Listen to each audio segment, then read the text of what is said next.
La Ville de Bois-Châtel se dote de son propre système de transport collectif et ce sera gratuit en plus. Dès le 17 août, les citoyens pourront emprunter les autobus pour se déplacer dans la municipalité. C'est une première dans la région.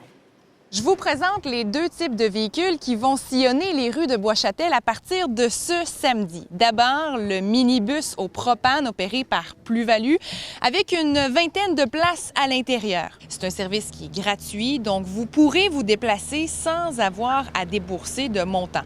4 parcours seront offerts chaque heure, mais dans les moments plus achalandés dans la journée, la fréquence sera bonifiée. Je préfère prendre mon auto parce que je reviens avec beaucoup de paquets.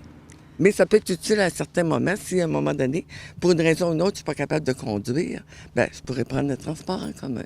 Mais c'est une très bonne initiative.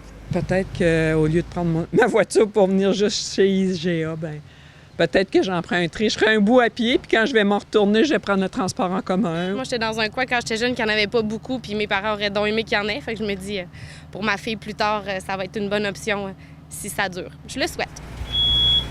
Il faut comprendre que ce sera uniquement pour se déplacer dans la municipalité de Bois-Châtel. Donc, si vous voulez vous rendre à Québec d'ici, bien, vous devrez effectuer une correspondance avec le RTC. C'est bien différent qu'auparavant, alors que les autobus de la Ville de Québec desservaient tout le secteur, mais on n'était pas satisfait des trajets.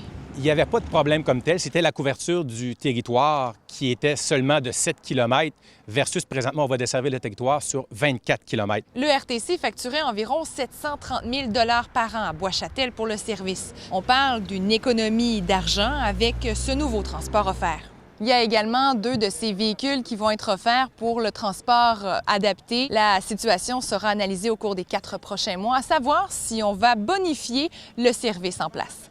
Valérie Chouinard, TVA Nouvelles, à Bois-Châtel.